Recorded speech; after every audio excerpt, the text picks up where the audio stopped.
ዕብራውያን ምዕራፍ 2 ከቁጥር 11 እስከ 15 በጌታ በኢየሱስ ክርስቶስ ስም አነበዋለሁ። የጌታም ቃል እንደዚህ ይላል። ሰዎችን የሚቀድሰውና የሚቀደሱት ሰዎች ከአንድ ቤተሰብ ናቸው።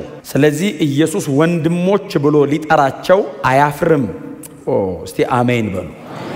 ኢየሱስ ወንድሞች ብሎ ሊጠራቸው አያፍርም። እንዲህም ይላል፣ ስምህን ለወንድሞቼ እነግራቸዋለሁ፣ በጉባኤም መካከል ምስጋናህን እዘምራለሁ። እንዲሁም እኔ በእርሱ እታመናለሁ። ደግሞም እንዲህ ይላል፣ እነሆ እኔና እግዚአብሔር የሰጠኝ ልጆቹ በሥጋና በደም እንደሚካፈሉ እርሱ ራሱ ደግሞ ያንኑ ተካፈለ። ይኸውም በሞት ላይ ኃይል ያለውን ዲያብሎስን በሞቱ ኃይል እንዲደመስስ ነው። እንዲሁም በሕይወት ዘመናቸው ሁሉ በሞት ፍርሃት ባርነት የታሰሩትን ነፃ እንዲያወጣ ነው። ጌታ የተባረከ ይሁን። ዕብራውያን ምዕራፍ 2 ቁጥር 11ን አይ ቲንክ በደንብ የተነጋገርነው ይመስለኛል። ቀዳሹና ተቀዳሾቹ አይደል? እሱን ሰፋ ያለ ሰዓት ወስጄ ተናግሬዋለሁ። ጌታ ኢየሱስ ክርስቶስ በመስቀል ላይ ሞቶ ስራውን ጨርሶ ወደ አብ አርጎ በአባቱ ቀኝ ተቀምጧል። ከዚህም በኋላ የሚቀደስ ካለ በክርስቶስ ኢየሱስ የመስቀል ስራ ይቀደሳል እንጂ እኔን ለመቀደስ ኢየሱስ በየዓመቱ መስቀል ላይ አይሞትም። ኦልሬዲ ስራውን ጨርሷል። ኢየሱስ የድነታችን ስራ ተጠናቋል። እስቲ አሜን በሏ። የድነታችን ስራ ተጠናቋል። ለእግዚአብሔር ጽድቅ የሚሆን ክፍያ ተከፍሎ አልቋል። እግዚአብሔር ከኃጢአት ጋር ያለውን ጉዳይ በልጁ በክርስቶስ ኢየሱስ በኩል ዲል አርጎታል። ኦልሬዲ ዲል አርጎታል እግዚአብሔር። ክብር ለአምላካችን ለእግዚአብሔር ይሁን። ፖዚሽናሊ ሳንቲፋይ መሆንና ፈንክሽናሊ ሳንቲፋይ መሆን እሱን ባለፈው ተናግሬያለሁ። ቅዱሳን ነን ደግሞ ዕለት ዕለት ደግሞ ፕራክቲካሊ ደግሞ በህይወታችን በምንኖረው ኑሮ ደግሞ ወደ ቅድስና ሙላት እንሄዳለን የሚለውን ተናግሬያለሁ። ፕሮግሬሲቭ ሳንቲፊኬሽን የሚያድግ እያደግን የምንሄደው ወደ ሙላት የምንሄደው ቅድስና። እሺ እግረ መንገዴን ዝም ብዬ ልናገረው የተናገርኩ ይመስለኛል። እንዳትረሱ ግን ተናግሬያለሁ። እናንተ ብዙ ነገር እየሰማችሁ ዋና ነገር እንዳትረሱ። የቆሮንቶስ ቸርች የቆሮንቶስ ቤተክርስቲያን እንደ ቆሮንቶስ ቸርች ቆሮንቶስ ትክክለኛ ስሙ ቆሮንቶስ ብቻ አይደለም አይደል? መቆንታተስ ማለት ትርጉም ምግባረ ብልሹ መሆን ማለት። የቸርቹ ስም አይደለም ቆሮንቶስ። በቆሮንቶስ ከተማ ያለች የክርስቶስ ቤተክርስቲያን ነች። የከተማ ስም ነው ባይዘው የቆሮንቶስ የቤተክርስቲያን ስም አይደለም። ቤተክርስቲያን ስሟ ቤተክርስቲያን ነው። በዛ ከተማ ውስጥ ያለች ወይንም በዛ እጅግ በጣም ክፉ ከሆነው ስርዓት ውስጥ ተጠርቶ በክርስቶስ ኢየሱስ ደም ተዋጅቶ የወጣ ህዝብ ነው አይደል? ቤተክርስቲያን ስንል እሱን ይያለን ስለሆነ እና በዛ ከተማ ያለችውን ቤተክርስቲያን እንግዲህ አንደኛ ቆሮንቶስን ስታነቡ በጣም ብዙ በጣም ሰፊ ሽፋን ተሰጥቶት የሚጻፈው ከባህሪ ጋር አይደል? ካራክተር ላይ በጣም ፎከስ ያደርጋል። ቅድስና ላይ፣ በቤተክርስቲያን መካከል ያሉ መከፋፈሎች ላይ፣ መካሰሶች ላይ ጳውሎስ በጣም ሰፊ ሽፋን ሰጥቶ አንደኛ ቆሮንቶስን ይጽፋል። አንደኛ ቆሮንቶስ በጣም ብዙ የተግባር ወይንም የምግባር ችግር ያለበት ቸርች ነው። ያንን ቸርች በጽድቅና በቅድስና እንዲኖሩ ጳውሎስ እጅግ በጣም አጽንኦት ሰጥቶ ይጽፋል። በጣም አጽንኦት ሰጥቶ ይጽፋል። የኃጢአት ልምምድ በመካከላቸው አለ። አንዳንዱ የኃጢአት ልምምድ እንደውም በጣም ከባድ ነው። የአባቱን ሚስት ያገባ ሁሉ ነበር ይላል። እናንተ መካከል የአባቱን ሚስት ያገባ አለ ይላል። የአባቱን ሚስት ያገባ ማለት በጣም ከባድ ነገር ነው። እና ይሄንን ሰው ይላል አይደል ተመክታችሁበት ነበር የሚል ቃል ሁሉ አለ። እና ይሄንን ሰው ስጋውን ለሰይጣን ሰጥቻለሁ ነፍሱ በጌታ ቀን ትዳን እያለ ሰውየውን ጳውሎስ ይገነጣጥለዋል። ስጋውን ለሰይጣን ሰውየውን በጌታ ቀን ነፍሱ ትዳን እያለ እንደዛ አይነት በጣም ከባባድ ነገሮችን ይናገራል። ፈንክሽናሊ ወይንም በተግባር ፕራክቲካሊ በቅድስና መኖር እንዳለባቸው ጳውሎስ በጣም አጽንቶ ይናገራል። ምዕራፍ 1 ቁጥር 1 ላይ ግን ሲጽፍ በቆሮንቶስ ከተማ ለሚኖሩ ቅዱሳን የሚለው ቅዱሳን ተብለው ተጠርተው ነው ተቀደሱ ደግሞ የሚባሉት። አጠገባቸው ያለውን ሰው ቅዱስ ነህ ተቀደስ በሉት። አረ በደም እንዴ በሉት እንጂ ምንድነው እኔን የምታዩኝ? አልተሰማኝም። ተቀላጭ ነገሩት። ቅዱስ ነህ በሉት፣ ተቀደስ በሉት። አዎ እግዚአብሔር የራሴ ነው ብሏል አይደል? የቆሮንቶስ ቤተክርስቲያንን የኔ ነው አለ። ይሄ ህዝባው የኔ ነው። አሁን እኛ የክርስቶስ ነን፣ በደሙ ተዋጅተናል፣ በተቆረሰው ሥጋ በፈሰሰው ደም በኩል ከእግዚአብሔር ጋር አብረን ታርቀናል አይደል? መጽሐፍ ቅዱስ የሚያስተምረው ትምህርት ነው። የቆላስይስ ምዕራፍ 1 ቁጥር 19 20 21 22 ትምህርት ነው። በመስቀል ላይ የፈሰሰ ደም አለ። በፈሰሰ ደም በኩል ታረቅን። እሱ አልበቃ ብሎት በተቆረሰ ሥጋ በኩልም እንደገና ታረቅን። ሁለት ነው አይደል? የፈሰሰ ደም አለ፣ የተቆረሰ ሥጋ አለ። እግዚአብሔር በዚህ ሁሉ በኩል አድርጎ አስታርቆናል። ቅዱሳን የሚል ስም እግዚአብሔር ሰጥቶናል። ቀጥሎ ደግሞ ወደዚህ ወደ ተጠራንለት ወደ ሕይወት ሙላት ስንሄድ በወደቀ ዓለም የተበላሸ አካል እየታደሰ የሚሄድ አይምሮ ስለሆነ ያለን በተለያዩ አይነት አጋጣሚዎች ሰው ሊበድል ኃጢአት ሊሰራ ሊወድቅ ይችላል። ስለዚህ ምንድነው ማድረግ ያለበት? እየተቀደሰ የሕይወቱ ንጽህና ወደ ክርስቶስ ኢየሱስ ሙላት ዕለት ዕለት እየተለወጠ ማደግ ግዴታ ነው።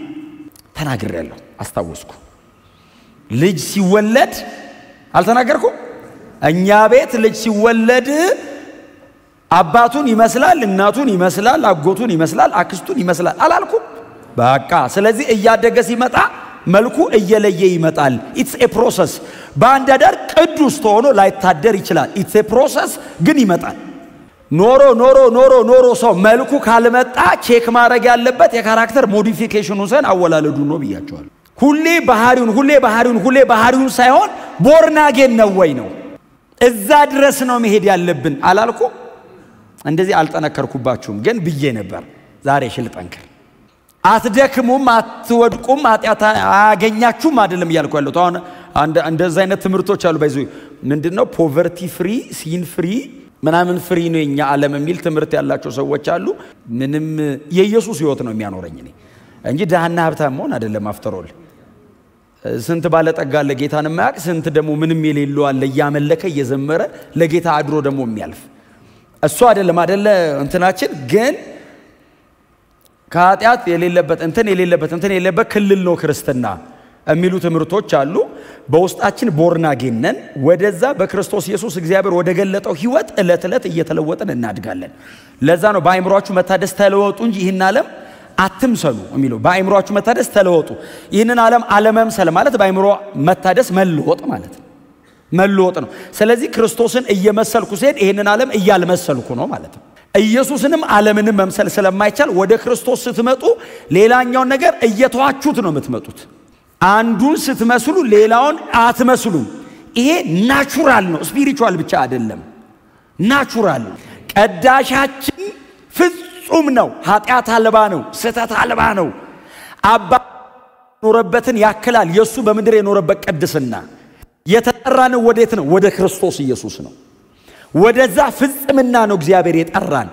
አሁን ሆናችኋል። ፖዚሽናሊ እግዚአብሔር ፖቴንሻል አስቀምጧል እኛ ውስጥ። ያንን የክርስቶስ ኢየሱስን ቅድስና ማምጣት የሚችል ሕይወት፣ አቅም፣ ጉልበት እግዚአብሔር እኛ ውስጥ አስቀምጧል። አት ዘ ሴም ታይም ደግሞ ኮራፕትድ የሆነ አካል ተሸክመናል እና ውስጣችን በተቀመጠው በዛ ሕይወት የደጁን እያሸነፍን እንቀጥላለን። እቺን ገንዘብ አድርጉ። ጌታ ይባረክ። ስለዚህ ዕለት ዕለት ወደ ቅድስናው ሙላት እንሄዳለን። ዕለት ዕለት ወደ ቅድስናው ሙላት እንሄዳለን። እግዚአብሔር ይመስገን። ጻድቃን ነን። ለመጽደቅ አይደለም አሁን እየታገላችሁ ያሉት ጻድቃን ነው። አሁን እየኖርን ያለ ነው በክርስቶስ ኢየሱስ የእግዚአብሔር ጽድቅ ናችሁ የሚል ቃል አንብባችኋል። አንዳንድ ትምህርቶች ሌላ ቦታ ስለተነኩ ፈርታችሁ ነው የምትሰሙኝ። ሮሜ 5 ነው፣ ግቡና አንብቡ። ዛሬ ሲገቡ በክርስቶስ ኢየሱስ ጻድቃን ብቻ አይደለም የሚለው የእግዚአብሔር ጽድቆች፣ እግዚአብሔር ጽድቆቼ ራይቸስ ናችሁ ብሎናል። ራይቸስነስን አምፕሊፋይዱ ነው ራይት ስታንዲንግ ዊዝ ጋድ ብሎ የሚተረጉመው። ሆሊነስ ግን በየዕለቱ ከእግዚአብሔር ጋር ሰላም መሆንና የእግዚአብሔር ሰላም ልዩነቱ እሱ ነው አይደል? አሁን የእግዚአብሔር ሰላም ስጦታ ነው። ከእግዚአብሔር ጋር ሰላም መሆን ግን አብሮ የምንኖረው ኑሮ ነው። በቅድስና ስትኖሩ ከእግዚአብሔር ጋር ሰላም ትሆናላችሁ። ቅድስና ሲበጠበጥ ከእግዚአብሔር ጋር ያላችሁ እንትን ትንሽ አይደል ኮንፈርት ይከለክ ንስሐው በደም ሸፈጠበኝ ቅድስና አንጻኝ። የእግዚአብሔር ሰላም ግን ለፍቼ የማመጣው አይደለም፣ ስጦታ ነው። ከእግዚአብሔር ጋር ሰላም መሆን ግን የየዕለቱ ሕይወቴ ነው። ክብር ለእግዚአብሔር ይሁን። ፒስ ኦፍ ጋድ ስጦታ ነው። ፒስ ዊዝ ጋድ ግን ኑሮ፣ የየዕለቱ ኑሮ ዴይሊ ላይፍ ነው። አሜን። ቅዱሳን ቅዱሳን ናችሁ በእውነት ከእናንተ ጋር ደግሞ በእውነት ይሄንን የጌታ ስራ ለመስራት እድል ስላገኘው እኔ በግሌ በጣም ደስተኛ ነኝ ሰማይ ደግሞ አብረን ነው የምንቀጥለው ይገርማቸዋል ለዘላለም ነው የምንኖረው እዚሁ ተለማመዱት አጠገባቸው አትግፋኝ አትበሉ ሰማይም ጎን ሊሆን ይችላል በርግጥ እዛ እንኳን አይጋፋም ቦታው ሰፊ ነው ደግሞ ያልወደቀ አካል ስለሆነ ሊገፋ ሲል ባጠገብ ሊሾልክ ይችላል የወደቀ ዓለም ነው አስቸጋሪ ነው ድንበሩንም ተጋፍተን ስለሆነ እዛ ጦርነትም የለም የማይብራራ ፍቅር አለ ሰማይ በሰው ቃል አይገለጥም ክብር ለኢየሱስ ይሁን ስለዚህ እኛ ቅዱሳን ነን ኦሬዲ እግዚአብሔር በክርስቶስ ቀድሶናል ወደዛ የህይወት ሙላት ግን እለት ደግሞ እየታደስን እየተሰራን እየተለወጥን እናድጋለን እድገት ሂደት ነው እድገት ቅጽበታዊ አይደለም እድገት ባንዳዳር አይመጣም ቸርች ነው ባይዘው እድገትን ቅጽበታዊ ለማድረግ ምን ሞክረው እንጂ እኔውን ቤቴ እድገት እኔውን ሁሌ እኔ በራሴና በቤቴ ነው ምሳሌ ልጆች ያኔውን ጆይ ትልቁ ልጅ ያው ሲወለድ እንደዛ አመስግነን ፍሬክስ ወዳጆቻችን እዚህም ያላችሁ ሲወለድ የነበራችሁ አመስግነን እልል ብለን ምናምን አሁን በማግስቱ ኦጺም ያለው የ30 ዓመት ወጣት ሆኖ ቢጠብቀኝ የዳይፐር ቀረልኝ ነው ምለው ልጅ አይደለም ነው ምለው መጀመሪያ ልጅ አይደለም ልጅን የታረጋችሁ ነው ምለው ለምን የፈለገ ወጪ ያስወጣኝ የፈለገ ዋጋ ያስከፍለኝ ፕሮሰሱን ጠብቆ ሲያድግ ነው የምፈልገው ቸርችም እንደዛ ነው ተማሩ ጸልዩ ጾሙ ንቁ ጭበሉ ጊዜ ውሰዱ ሲባል ፋስት ፉድ ሬዲ ሜድ እሚል ነገር ነው የምንወደውኛ እዚቹ ተሰጥቶ እንደዛ ህይወት የለም ፕሮሰስ የጠበቀው ኦርጋኒክ ነገር ስትበላ ነው ጤነኛ የምትሆነው ፕሮሰስ ያልጠበቀ ያለ ነገር እድሜ ያሳጠራል ይሄኛውንም ይጎዳዋል እንኳን ይወስጡ ፕሮሰስን እመኑ ተቀበሉ እስቲ አሜን በሏ መማር ካለብኝ መማር አለብኝ ሌላ ቦታ በጣም ትልቅ ሰው ልትሆኑ ትችላላችሁ ቸርች ግን ልጅ ልትሆኑ ትችላላችሁ ሌላ ቦታ ያለኝ ስፍራ ቸርች የለም እንደሱ አይነት ነገር የለም እዚህ ሁላችንም እምናድግነን እምንማርነን ደጅ ሌላ ቦታ ያለን ስፍራችን በእውነት እጅግ በጣም ነው መወዳችሁ ማከብራችሁ ታውቃላችሁ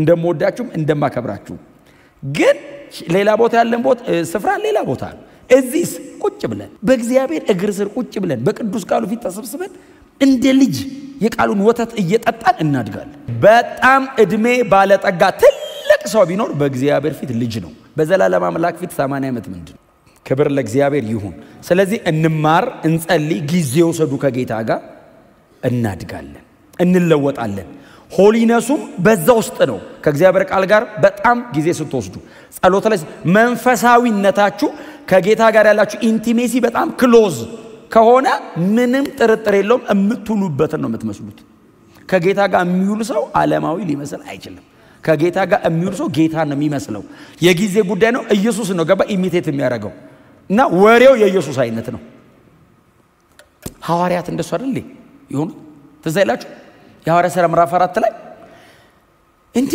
አሉ እነዚህ ያልተማሩ አሏቸውና ስብከታቸውን ትምህርታቸውን አይተው ከኢየሱስ ጋር እንደነበሩ ውሎ ኮዱ ተጋብቶባቸዋል የሚጠቀሙት ቃል የሚወዱትና የሚጠሉት ነገር የሚያምራቸው ነገር ኢየሱስ የሚወደውና የሚጠላው ኢየሱስ የሚፈልገው ነገር ነው የሚፈልጉት የክርስቶስ አይነት ናቸው አሏቸው ከኢየሱስ ጋር ግን ነበሩ ሕይወታቸውን አይተው ክርስቲያን ያሏቸው ውሏቸው ኢየሱስን ስለሚመስል ክርስቶሳውያን ክብር ለእግዚአብሔር ይሁን ስለዚህ ዓለም አካባቢ የሚቆይ ሰው ምንም ጥያቄ የለውም ንግግሩ የህይወት አቋሙ አፒታይቱ የሚያምረው የሚፈልገው ነገር ያስታውቃል መንፈሳዊ ነገር ጋር የሚቆይ ሰው ያስታውቃል ይሄንን እምላችሁ ለቸርች እንዳይመስላችሁ ለኔ አይደለም ለራሳችሁ ነው እምላችሁ ለኔ ምንዋ አሁን እኔ ይሄ እንዲህ በሆን ለኔ ነው በረከቱ ከዛ ነው ለእናንተ እጅ በህይወት ሲኖር የሚጠቀመው መጀመሪያ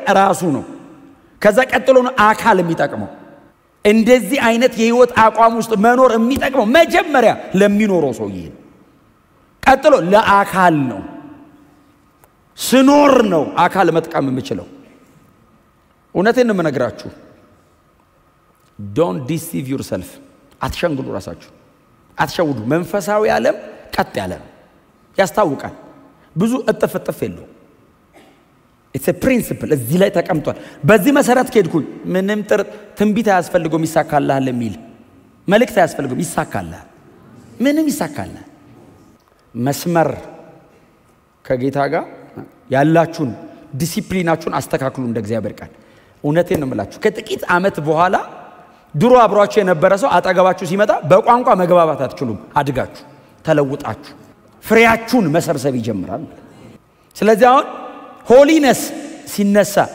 righteousness ምናምን ሲነሳ prayer ከእግዚአብሔር ቃል ጋር ጊዜ መውሰድ እነዚህ ነገሮች ሲነሱ ሊያመኝ ይችላል እውነቱ ግን ይሄ ነው መራመድ ያለብን በዚህ ነው ቀጥሎስ ከጥቂት ዓመት በኋላ ፍሬውን እናገኘዋለን ጌታ ሲከብርብን ቅዱሳን ሲታነጹብን እኛም ደግሞ በብዙ ክብርና ደስታ ስንኖር አሜን ነው ቆናቸው ለቶ ቅዱስነ ተቀደስ በሉት ስለዚህ ኢየሱስ ከላይ ያነበብነው የሚቀደሰና የሚቀደሱት የሚለውን እሱን በደንብ ስለተናገርኩት ኢንካርኔሽን ነው የኢየሱስ ሰው መሆንን የሚያመለክት ቃል ነው ግን ተቀድሰናል አንድ ቤተሰብ ናቸው ቢልም ግን ተቀድሰናል ቅድስናውን ኢየሱስ ጋር አንጠልጥለን በቃ እሱ ኖሮልኛል እሱ ዋጋዬን ከፍሎ ጨርሷል እኔ እንደፈለኩ ኖራለሁ የሚል አይነት ትምህርት በፍጹም ይህ እናንተ ጋር እንደሌለ በጣም እርግጠኛ ነኝ ከምድራችንም ላይ የተሰበረ ይሁን እውነቴን ነው የምላችሁ ኢየሱስ ከፍሎ ጨርሷል አንተ እንደፈለኩ ነው የሚል እንደዚህ አይነት ትምህርት ስክሪፕቸራልም አይደለም አፍተር ኦል ከዛ ቁጥር 12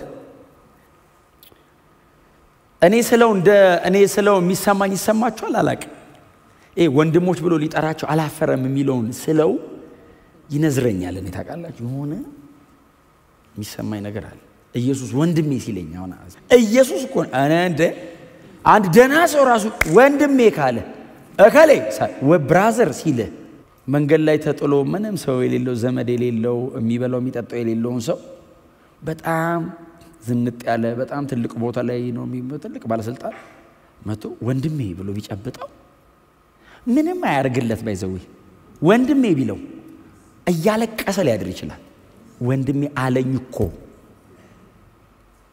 እኛን እኮ ኢየሱስ ነው መጥቶ ቤተሰቦቼ ያለ ወንድሞች ብሎ ሊጠራ አላፈረም ማታሳፍሩ ናችሁ አይደለም የሚለው መጽሐፍ እሱ አላፈረም ነው የሚለው እኛ ምናስመካ ሆነን አይደለም እሱ ነው ያላፈረው እማያሳፍር ነገር አላፈረም ነበር አይባልማ የሚያሳፍር ሰፈር መጥቶ ነው ሳያፍር ቤተሰቦቼ ብሎ እቅፈር እና የዚህ ደብዳቤ ጻፊ በጣም አስገራሚ ነው እና መዝሙረ ዳዊት ላይ ይሄዳል እና እጃችሁ ላይ መጽሐፍ ቅዱስ ያዛችሁ ሰዎች እስቲ ወደ መዝሙር 22 ሂዱ መዝሙረ ዳዊት ምዕራፍ 22 ቁጥር 22 መሲያኒክ ነው ምናልባት ከዚህም በፊት ምዕራፍ 1ን ሳነሳ ደጋግም ያነሳውት ይመስለኛል መዝሙር 22 በጣም ብዙ ጊዜ አንስተነዋል በጣም ዝነኛ ነው ከ21 ጀምሮ ላንብብላችሁ እንደዚህ ይላል ከ21 ጀምሮ እንደዚህ ይላል ከአንበሳ አፍ አድነኝ ከአውራሪስ ቀንድም ታደገኝ ስምህን ለወንድሞቼ እነግራለሁ በጉባኤም መካከል አመሰግንሃለሁ የዕብራውያን ደብዳቤን የጻፈልን ሰው መዝሙር 22 ላይ ሄዶ ከላይ ላነሳው ቁጥር 11 ላይ ላነሳው ሐሳብ እንደ ማረጋገጫ የብሉይ ኪዳን መጽሐፍን ይጠቅስላቸዋል ያው ደጋግመን እያነሳን ስለሆነ የዕብራውያን ተደራሲያን የብሉይ ኪዳን መጽሐፍ ባለቤቶች ናቸው ስለዚህ መዝሙር 22 በእነሱ ዘንድ በጣም የታወቀ ነው መሲያዊ ስለሆነ ሙሉ ምዕራፉ በእነሱ ዘንድ በጣም የታወቀ ነውና መዝሙር 22ን ገና ኮት ያደርግላቸው ዕብራውያን ልባቸው በጣም መጋል ይጀምራል ይሞቃል ልባቸው መዝሙር 22 ላይ ነው ያለው ይላሉ መሲያኒክ ነው መሲሁ ሰው ስለመሆኑ መሲሁ ስለመሰቃየቱ መሲሁ በዚያ ሁሉ ሰፈሪንግ ውስጥ ስለማለፉና ስለመሞቱ ቀጥሎ ስለመነሳቱ የሚተርክ የመዝሙር ክፍል ነው መዝሙር 22 መዝሙረኛው ዳዊት ንጉሱ ዳዊት የዘመረው ዝማሬ እና ቁጥር 22ን የሚያስቀምጠው መሲሁ መከራ ከተቀበለና ከተሰቃየ በኋላ የጠራበት በሱ ዙሪያ ያሉትን ህዝቡን የጠራበት መጠሪያ ነው ጌታችን መድኃኒታችን ኢየሱስ ክርስቶስ ከትንሳኤው በፊት ወይንም ከመስቀል ሞቱም በፊት ወንድሞች ብሎ ጠርቶ አያቅ ወዳጆች ብሎ ይጠራቸዋል። የተለያየ መጠሪያ ይጠቀማል ኢየሱስ። ደቀ መዛሙርት ብሎ ጠርቷቸዋል። ሐዋርያት ብሎ ጠርቷቸዋል። ወንድሞች ብሎ ተጣርቶ አያውቅም ኢየሱስ። ከትንሣኤ በኋላ ነው ጌታ ኢየሱስ ክርስቶስ ለወንድሞቼ ሂጂና ነገሪያቸው ያላት ለማርያም። ለመጀመሪያ ጊዜ ጌታ ኢየሱስ ክርስቶስ ይሄንን ቃል ለተከታዮቹ የተጠቀመበት ቦታ ነው። ለተከታዮቹ ጌታ ኢየሱስ ክርስቶስ በጣም ይፋዊ በሆነ አይነት መንገድ የተጠቀመበት ቦታ ከትንሣኤ በኋላ ነው ይሄንን ቃል የሚጠቀመው። ስምህን ለወንድሞቼ እነግራቸዋለሁ። ምናልባት መዝሙረኛው ዳዊት ሲዘምረው ቀጥታ ቃሉን ጌታ ኢየሱስ ክርስቶስ ነው ላይል ይችላል። ዳዊት እኔና እናንተ በተረዳኑና በገባን መጠን መሲሐዊ ነገር ምናልባት ተረድቶ ላይሆን ይችላል። መሲህ እንደሚመጣ ይገባዋል እንጂ አሁን እኔና እናንተ ባለን አይነት ሙሉ ማቴሪያል ዳዊት እጅ ላይ የለም። በመንፈስ ብርሃንና በአንዳንድ መገለጦች ዳዊት የሚያገኘው ነገር አለ። ከሱ በፊት የነበሩ እንደነ ሙሴ ያሉ ኦሪቶችን የጻፉ ሰዎች፣ እንደነ ሳሙኤል ያሉ ታላላቅ ነቢያቶች፣ እንደነ ናታን ያሉ፣ እንደነ ኢያሱ ያሉ በመሳፍንት ዘመን ላይ እንደመጡ እንደነ ሩት አይነት እንደነሱ አይነት የተወሰኑ አይነት ክሎዎች አሉት ከሱ በፊት። ከሁሉም ይልቅ ግን በጣም ሰፊ ሽፋን ሰጥቶ መሲሐዊ ዝማሬዎችን የዘመረው መሲሐዊ ትንቢቶችን የተነበየው ዳዊት ነው። እኔና እናንተ ያለንን አይነት በጣም ትልቅ ስዕል ላይኖረው ይችላል። የሚገባው ነገር ግን አለ። ስምህን ለወንድሞቼ እነግራቸዋለሁ በጉባኤ መካከል አመሰግናለሁ ሲል የዳዊት አድማጮች መሲሁ እኛን ደቀ መዛሙርቶችን ወንድሞች ብሎ ይጠራቸዋል ብሎ አይደለም የሚሰሙት የዳዊት አድማጮች። መዝሙሩን አሁን ሲዘምረው የሚያዳምጠው የእስራኤል ሕዝብ ካለ ምናልባት ንጉስ በቤተልሔም ሕዝቡ ሰብስቦ ኮኔን እየዘመረ ያለው አድማጮቹ ሲሰሙት ዳዊት ለእስራኤል ለዚህ ጉባኤ በማህበር መካከል እግዚአብሔርን ስም እየነገረ ነው ማለት ነው። እግዚአብሔር ደግሞ እየተናገረ ያለው ጌታ ኢየሱስ ክርስቶስ የኔን ስም ለወንድሞቹ ይገልጣል። አንድ ቃል አንብባቸዋል። ስምህን ገልጬላቸዋለሁ የሚል ጌታ ኢየሱስ ክርስቶስ የተናገራት ቃላት ስምህን ገልጬላቸዋለሁ አለ። ከዛስ ቀጥሎ ስምህን በዚህ መካከል አክብረው ሲለው አብ ምንድን ነው ያለው? አክብሬዋለሁ አከብረዋለሁ። ስምህን ለወንድሞቼ እነግራቸዋለሁ። ወንድሞች ነን። ወንጌል በርቶልን ወንጌል ተገልጦልን ነው።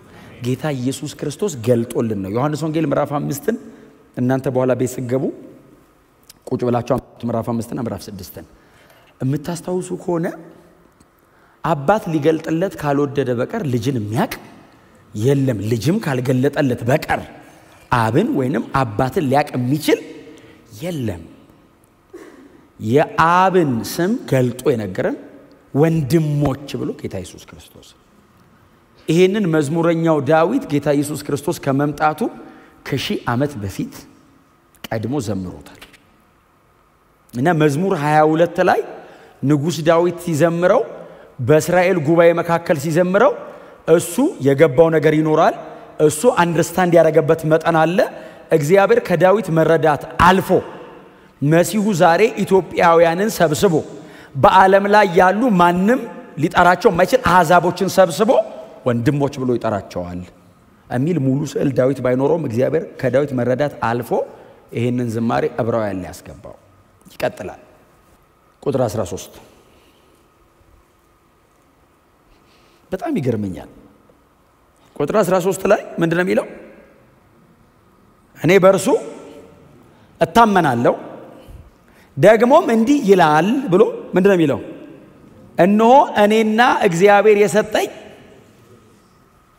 ልጆች። ኢሳይያስ ላይ ሂዱ። ምዕራፍ 8 ቁጥር 17 እና 18 ላይ እንደዚህ ይላል። አንብብላችሁ። ፊቱን ከያዕቆብ ቤት የሸሸገውን እግዚአብሔርን እጠብቃለሁ እርሱንም ተስፋ አደርጋለሁ ይልና እነሆ እኔና እግዚአብሔር የሰጠኝ ልጆች በጽዮን ተራራ ከሚኖረው ከሰራዊት ጌታ ከእግዚአብሔር ለእስራኤል ምልክትና ድንቅ ነን። በጣም ክሊር በሆነ አይነት መንገድ ኢሳይያስ ይሄንን ትንቢት ቆሞ ሲናገር እስራኤል በሙሉ ተሰብስቦ የሚገባው ኢሳይያስ ሁለት ልጆች ነበሩት። ሁለት ናቸው። አንደኛው ምንድነው? ማነው ስሙ? ማሽ አር ሻላል አዝባ ነው አይደል እንደዚህ ረጅም አንዱ ደግሞ ምርኮ ፈጠነ ብዝበዛ ቸኮለ የልጆቹ ስም ሲተረጎም በእስራኤል መካከል መልእክት ነው ትንቢት ነው ባይዘ ምርኮ ፈጠነ ብዝበዛም ቸኮለ በለው አሁን ምርኮ ፈጠነ ብዝበዛ ቸኮለ ብለው ለዚህ ልጅ ስም ብታወጣ በመጻረ ቃል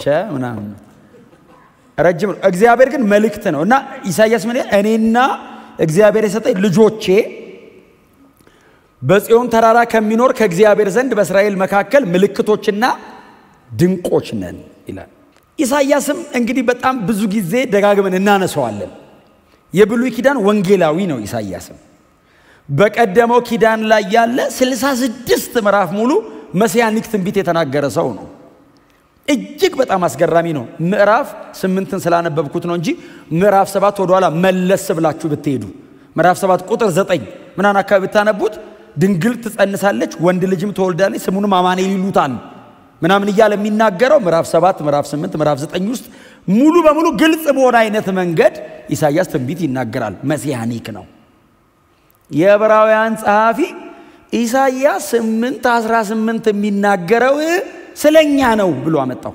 ኢሳይያስና እግዚአብሔር የሰጠው ሁለቱ ልጆቹ ለሚፈጸመው በክርስቶስ ኢየሱስ በኩል ለሚፈጸመው ትንቢት እንደ ጥላ ናቸው በርግጥ እኔና እግዚአብሔር የሰጠኝ ልጆቼ የሚለው ቃል የተፈጸመው በክርስቶስ ኢየሱስ በኩል በእኛ ህይወት አሁንም በደንብ ጨበጥ አርጉትና ተገባቸው ለሰው የእግዚአብሔር ልጆች ነን በሉት የመጽሐፍ ቅዱሱ ጸሐፊያን የአዲስ ኪዳን ጸሐፊያን ማለት ነው ጥቅስ ሸርፈው ነው አይደለም የሚጠቀሙት ሸርፈው ማለት ምንድነው ሙሉ አይወስዱትም እኖ እኔና እግዚአብሔር የሰጠኝ ልጆቼ የሚለው ነው የወሰደው ኢየሱስ ወንድሞች ብሎ ሊጠራን አላፈረም እግዚአብሔር በክርስቶስ ኢየሱስ በኩል ልጆቼ ብሎ ሲጠራን አላፈረም አምላካቸው ነኝ ብሎ ሲናገር አላፈረም እነዚህ ቃላቶች ተደጋግመው መጽሐፍ ቅዱሳችን ላይ የገቡ ቃላቶች ናቸው አምላካቸው ተብሎ ሊጠራ አላፈረም ይላል ዕብራውያን 11 ላይ ነው አምላካቸው ተብሎ ሊጠራ አምላካቸው ነኝ አለ አምላካችን ነው አይደለም እኮ ያሉት አምላካቸው ነኝ አላፈረም እንዲህ ሲል ያሳፍራል የኛ አምላክ መባል ሰው ጓደኛ ሊያረገን አይፈልግም እንኳን እግዚአብሔር ልጆቹ ሊያረገን እግዚአብሔር ልጆቹ አርጎን ነው ጓደኛ ያረገን ሰው ወንድሜ ብዬ መጠራው እናንተ ነው ብራዘር ለምን በክርስቶስ ደም ሊለያይ የማይችል የፈለገ ቢበጠብጥ ወንድምነቱ አይሰረዝም አቃጣይ ወንድም አለኝ ነው የምትለው ጨጓሬን ይልጠዋል ካንዶ ዳውን እንደዚህ አይነት ሁለት ልጅ ይወለዳል ይባላል እንጂ መወለዱ አይካድ በጣም አስቸጋሪ ዶን ወንድም ነኝ ምንም ማረግ አይቻልም ወንድምነትን ያገኘሁት ተስማምተን አይደለም ተወልጄ ወንድሜ ቢሆን ጥሩ ነው ተብለን አይደለም የገባነው ገብተን የተገናኘ ነው እና እግዚአብሔር ከሰማይ ልጆች ይላል ጌታ ኢየሱስ ክርስቶስ ወንድሞቼ ይላል እንደገና አብ ደግሞ አምላካቸው ነኝ ህዝቦቼ ህዝቤ ይላል እስራኤል ህዝቤ ይባላል ቀይ ባህር ሲከፈል ባይኑ አይቶ ባይኑ ውሃ እንደዚህ ሲቆም በባህር መካከል በደረቅ መሬት ተሻግረው ከበሮ አንስተው ዘምረው ወዲያው መናሰለቸን ይላል ምንድነው እግዚአብሔር ምንድነው የሰለቸን ምንድነው የሚያበላን በየቀኑ ስጋ የለም እንዴ እግዚአብሔር እጅ ያጭር አይደለም አበላቸዋለሁ ይላል ሙሴ ሊጸልይ 40 ቀን ሲወጣ ከግብጽ ያወጣን ሰው የት እንደዳ አናቀም እግዚአብሔር አውጥቷቸው አንዳንዴ እግዚአብሔር ይመጣና ይሄንን ህዝብ ይጃሊድም ይላል ከዛ ሙሴ ደግሞ ድፍት ይላል አረ እግዚአብሔር ይላል እግዚአብሔርን ስለሚያውቀው ነው ባይዘው ሙሴ እግዚአብሔር ማን እንደሆነ ስለሚያውቅ በርከክልና ያንተው ህዝብ ነው አውጥታቸው ቢሞቱ አውጥቶ አጠፋቸው ተብለ ስም ይጠፋል ያሞሃል ሲለው አረባክ እግዚአብሔር ሲለው እንደ ሙሴ አይነት የትም አላገኝም ይላል የሚያስታርቀኝ ይላል ደካማው ሙሴ እግዚአብሔርን እየተለማመጠ ህዝቡና እግዚአብሔር መሃል ገብቶ አብሮ ይኖር ነው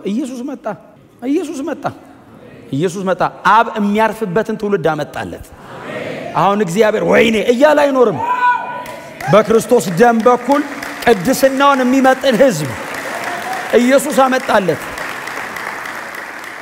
አመጣለት። አብ ሕዝቤ ብቻ አይደለም የሚለው ልጆቼ ማለት ቻለ። አብ ልጆቼ ይላል። አብ ይሄንን የማለት አቅማ ልጆቼ ይላል። ለምንድን ነው ልጆቼ የሚለው? ጽድቁን የሚመጥን ክፍያ ተከፍሎላቸዋል። የኢየሱስ እንደሚያል እኔን ሲያይ ልጄ ይላል። ኢየሱስን ልጆቼ ይላል። ክብር ለዘላለም ለስሙ ይሁን። እንደነዚህ አይነት ቃላት የተጻፉት አዲስ ኪዳን ላይ ነው። እኔና እግዚአብሔር የሰጠኝ ልጆች ብሉይ ኪዳን በስጋ ለወለዷቸው ልጆቻቸው የተጠቀሙትን እግዚአብሔር በክርስቶስ ኢየሱስ በኩል ለወለደ ለኛ ተጠቀመው። ቀጥታ ቃሉ በሙሉ ቁመናው ለኛ ነው። ልጆቼ አለ። ነገ ያበላሽ ይሆን እንዳይል ለዘላለም ክፍያችን በክርስቶስ ደም በኩል ተከፍሏል። በቃ አሜን ነው።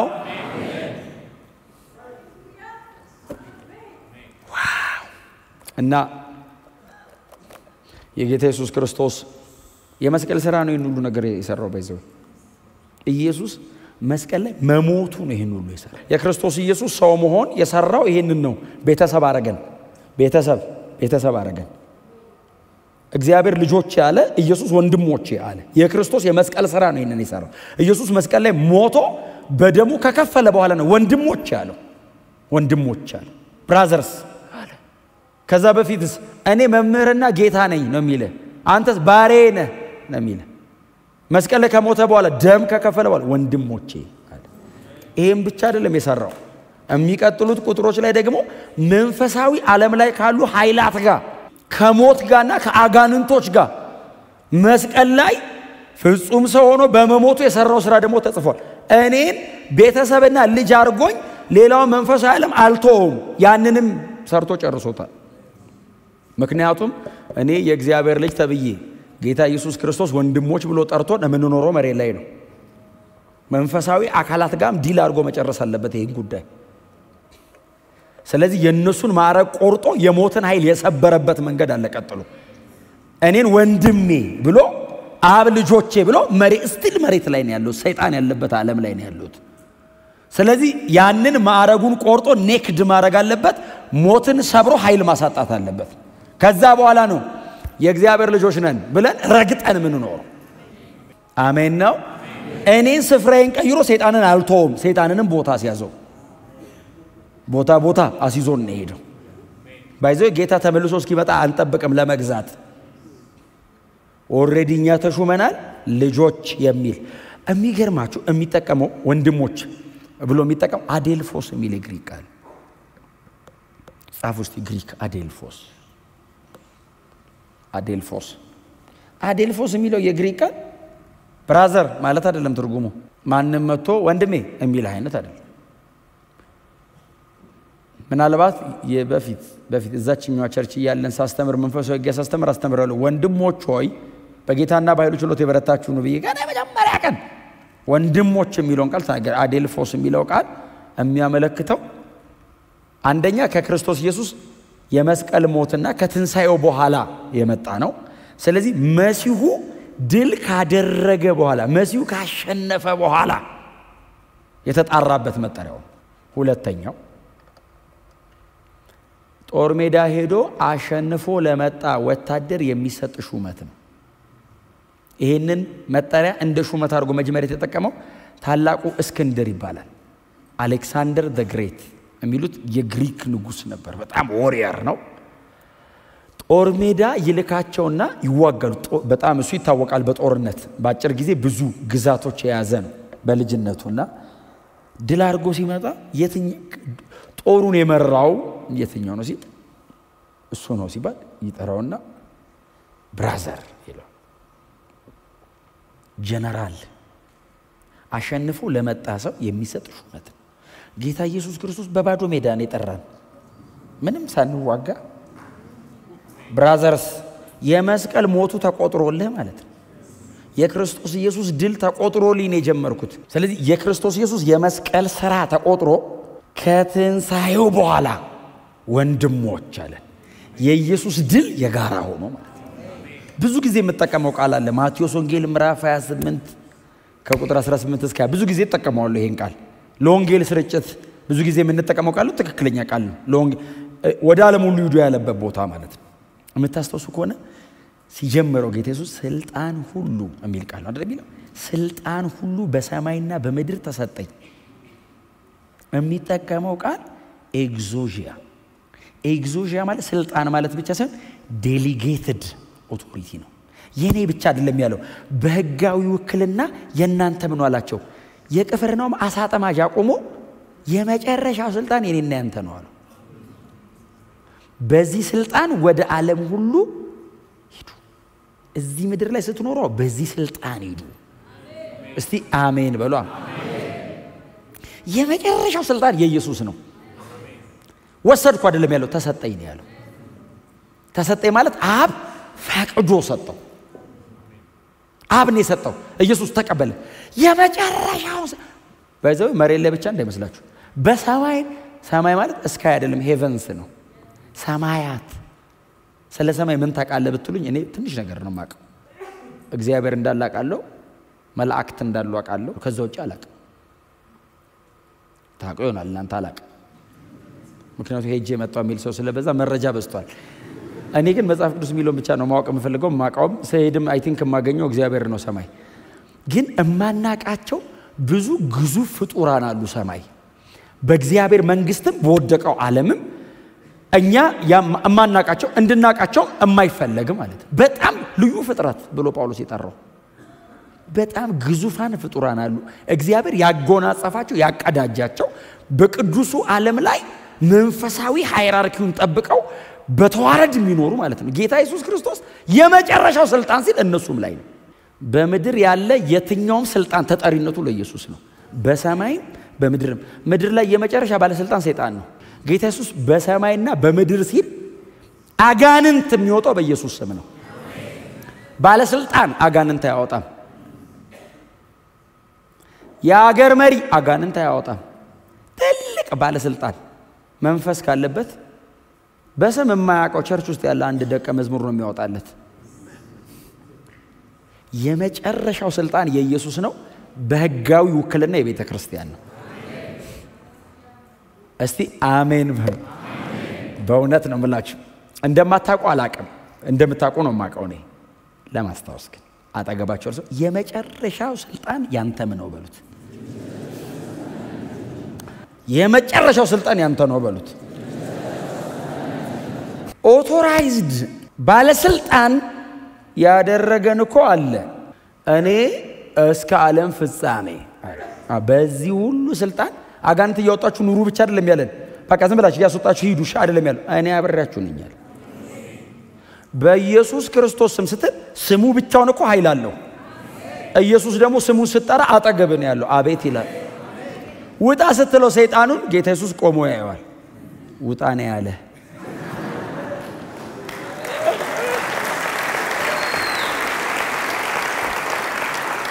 ምን ማለት መሰላችሁ አጸላያችሁን ቀይሩ ማለት ነው እግዚአብሔርን ብቻ ነው መለመንና መለማመጥ ያለባችሁ ሌላ ነገር ማዘዝ ነው ያለባችሁ አጋንንት አትለማመጡ እባክህ ልቀቅልኝ ብትለቅልኝ ምን አለ አትበል ሰይጣን ራሱ እንደሱ ትሪት ስታደርገው ይልበሳጭ ይችላል እዘዘኝ እንጂ ይል ይችላል ምክንያቱም ቦታ ነው በአንድ ነገር መጨረስ የሚችል ሰው ሲለማመጥ ቢገኝ ያናድዳል ትትና አይደለም ይሄ